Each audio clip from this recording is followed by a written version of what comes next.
This right here is the Samsung S25 Ultra. We've been using this for around about 2 weeks or so now, sort of our daily driver on the business side of things, and we have some really strong opinions. In fact, we're gonna break this $1,300 smartphone, sorry, dollar, pounds, or euro smartphone into 5 sections, and then recap at the end what we see as the biggest problem, not only with the S25 Ultra, but Samsung in terms of flagships as a whole. Cameras, let's touch on those. So the camera system as a whole doesn't look all that different, except for one key thing. The ultra wide is now 50 megapixels instead of 12. Now what that means in the real world is you're getting much better, clearer photos.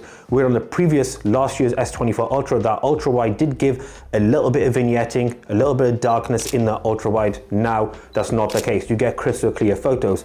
Also, you can now use that ultra wide to get super close macro shots as well, which look really good. And as a whole, the camera system performs very well. You get tons of rich detail. Samsung AI in general, when it comes to photos, is classic. You're gonna get really contrasty, bright photos, which a lot of people really love. In fact, adjusting from that to a more natural, flatter, real-to-life photo does take some time, trust me, I know. And generally speaking, the performance is very good. However, one provision, the nighttime photos, really weird. I don't know if this is some over-processing, but it made the ultra-wide photos and the general wide photos and even telephoto photos in night mode look overly brightened and add an insane amount of color where they shouldn't be. We've got some comparison shots between the Find X8 Pro in the exact same situation versus the S25 Ultra, and there probably needs to be some form of a software update here to kind of fix that. Otherwise, video 8K at the top end, you're probably using 4K 60 at the most, and generally as a whole, the camera system is excellent. Let's now talk about the OS performance when it comes to One UI 7. So let's talk One UI 7.0 and Android 15. So at the moment, this is only available on the S25, 25 Plus, 25 Ultra, which is a big incentive to buy. And one of the key differentials here is they've adopted a slightly different way of accessing your notification and the notification center. Swipe left, you get notification. Swipe right, you get the notification center. You can change this to what was the classic look, or you can have a split if you wanted to each their own. We prefer the split look, is kind of what we used to be honest.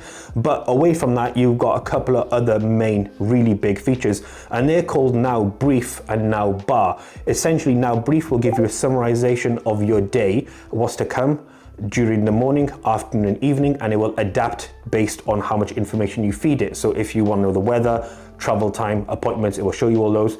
But if you're, say for example, an early gym goer, it'll also give you a recommended playlist at the bottom. Actually relatively useful, but how much I'd actually use it on a daily basis, to be fair, using it 2 weeks, never really used it. Didn't really see the point. It just kind of lived on the home screen as more as an aesthetic thing more than anything else. Now Bar, however, we would use daily and did use daily. So if you're using things like Spotify or a stopwatch, again, you can see those running on your home screen and you can cycle through those, tap those to expand them. And that animation and that transition is one of the main things that's improved significantly on One UI 7.0. It looks so much better. It operates incredibly well. However, hot take, the new icon style does scream almost iOS 6, 7-ish to an extent.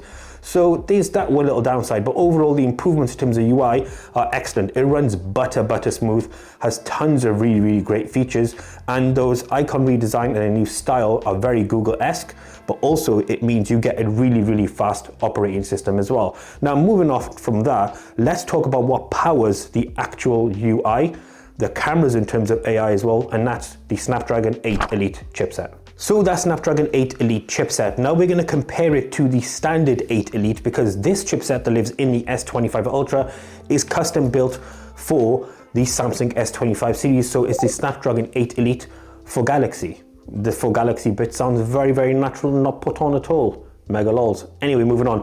Performance wise, it is incredible. It is one of the top performing chips you will get. And when it comes to gaming, and we're going to use gaming alone, you're going to get incredibly great performance, great thermal management, great FPS, no real issues when it comes to things like playing online gaming like we are here on Call of Duty Warzone, as requested by quite a few of our subscribers and commenters.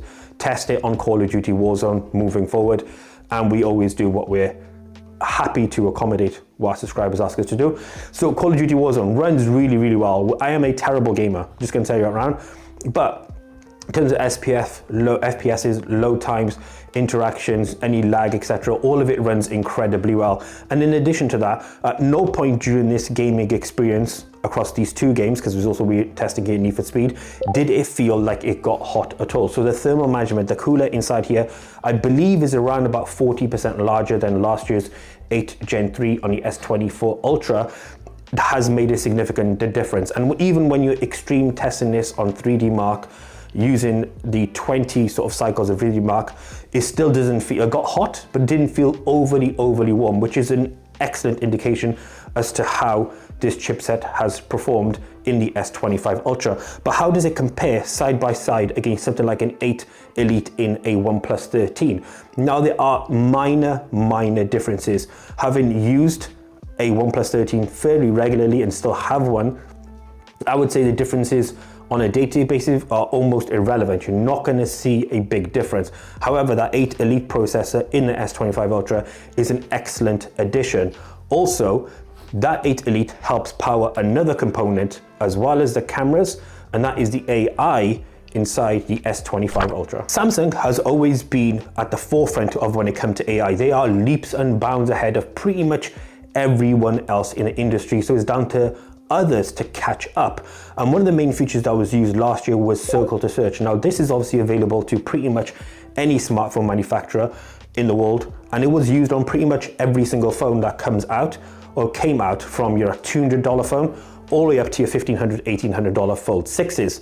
But one of the other features that has been implemented to kind of keep Samsung progressing forward is something called Audio Eraser. Now, essentially, picture this. You're in a concert, you have people screaming around you, you can't hear your artist. What you can do is reduce the background noise and have it focus solely on the artist. Google has done something very similar. Theirs is on a 2-step basis, Samsung is on a 6-step basis, so there is that significant difference. In addition to that, you do get multimodal cross-actions, I guess is the best way to describe it. So essentially you can prompt Gemini to find an event, add it to your calendar, send it to a friend. All those actions are available, and that's sort of like the next generation that Samsung has really sort of pushed on when it comes to AI, and then refined other components, things like AI select, summarization of text into more digestible information. All those things have been refined, but they aren't major. There is no huge leap forward when it comes to AI on the S25 series or on One UI 7, which, to be fair, is to be accepted. And it's kind of okay because they're so far ahead. Refining it probably makes a lot more sense, and being able to make it more usable for the day-to-day person also makes sense. What also makes sense is Samsung changing their design profile on the S25 series from a more rounded to a more flatter style. Let's talk about that next. So starting off, the first thing you're going to notice is this beautiful 6.9 inch display with these ultra thin bezels on the S25 Ultra, which, funny enough, is the almost exact same size as the S24 Ultra, but you've got a bigger screen and smaller bezels, which is lush. Moving on from that, it is flat all round, and it's quite a nice boxy finish. Is it a massive leap forward? No, absolutely not. And one other thing to quickly reference jerry rig everything as well, which we've noticed, is the design has changed and they've adopted these rings on the back of the cameras. But if you were to lay this flat, you can actually see there is a gap at the bottom, which you can actually stick your nail in there. There is actually a gap at the bottom of these rings. These are not actually fixed to the back panel of this phone, which almost makes it look like it's a cover for the lenses more than it is the actual lens itself. But I would say watch Jerry's video, because that's sick. It gives you a full breakdown of his thoughts, and he's a master of those durability tests, etc. as well.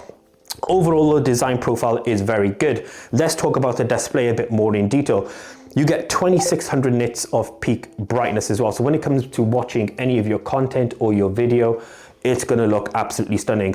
Samsung is probably one of the leaders in the world when it comes to display tech as a whole. But what I would say is when you're comparing it to a rival, say the OnePlus 13, then you notice some of the downsides. The brightness can't be as bright as the OnePlus 13. It doesn't have those localized dimming zones that the OnePlus 13 also has. And generally, I think the OnePlus 13's display is just that little bit more refined, brighter and better producing colors compared to the S25 Ultras. We've got a comparison here. Let us know in the comments what you think is actually better between the 25 Ultra and the OnePlus 13. Now though, we've talked a lot about what we like, some of the downsides, some comparisons, but the big problems exist within the S25 Ultra. Let's address those next.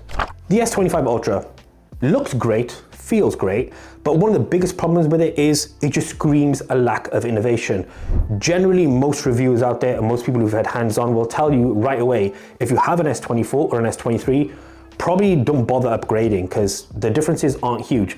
And when you put them side by side, you can tell there's not a big difference. And that just tells you that there's a lack of innovation. Yes, this is an excellent refined device and it performs incredibly well. And it's probably one of the best devices out in 2025, almost guaranteed. But there's problems. If you look at the Samsung A80 from a few years back, that screamed innovation. It was risky, it was amazing. It had that motorized mechanism and you could have that rotating camera. This is also the company that brought you foldables when no one even thought about doing foldables. They brought you foldables to mass market and they've been the leader when it comes to sales and foldable innovation, although that may be challenged with the Oppo N5. And it's a crying shame to see that the S25 series is essentially a small refinement and that's about it. There's no real innovation. This could actually be an S24 Ultra S, and I'd actually understand it. Look at the 24 and the 24 Plus. There's no real changes there other than some camera rings, which, as we showed you earlier, is basically a case over your actual camera rings itself. If we move on from that to say, one of the main attractions to the S25 Ultra and the S Ultra as a whole has always been its pen. Now this has always been the industry standard where you can dock this down and take photos and use Bluetooth and use air gestures. Well, guess what? You can't anymore. It no longer has Bluetooth. And again, we would encourage you to look at Jerry Rig Everything's video where he has a full teardown of that as well as the pen breakdown to say, actually they could have accommodated the battery. They just chose not to because allegedly people don't use it. But I know when people shared the information about there being a lack of Bluetooth in the pen, that caused a bit of an uproar and there was a lot of controversy. If you move on to things like battery tech, where you've got OnePlus 13s, you've got Oppo's Find X8 Pro, all moving to the new silicon carbide tech, Samsung is still sticking to the same lithium ion. This is still a 5,000 milliamp hour battery. Yes, it's a great all-day battery, but it'll only charge at 45 watts. The OnePlus 13 and the Oppo Find X8 Pro charge at 80 and 100 watts. Huge differences. There's no Qi 2 wireless charging either. And it's just a damn shame that you get these phones, which are $1,300 this is, which is about $300 more than a Find X8 Pro, $500 or more compared to OnePlus 13, and it doesn't have anywhere near the same tech. So our final thoughts on this, the S25 Ultra, are that if you wanted to buy one and you've got an S23 Ultra or an S24 Ultra, probably wait a year. Maybe the innovation, the next steps will happen then and a significant difference will happen then. If you're moving from an iPhone or a Pixel phone or another non-Samsung phone, you want to get an Ultra, 100% buy this. But if you're looking for a premium high-end smartphone that's the best of what you can offer, I would strongly look at something like the Honor Magic 7 Pro, OnePlus 13, Oppo Find X8 Pro, and Apple's iPhone 16 Pro series. Those I feel are a much better overall option compared to the S25 Ultra. However, this is still a really, really great phone. It feels, looks, and performs exactly as you'd expect an Ultra device to perform. Just for me, personally, I would say the innovation is lacking. Thank you so much for watching. Until next one, as always, we out.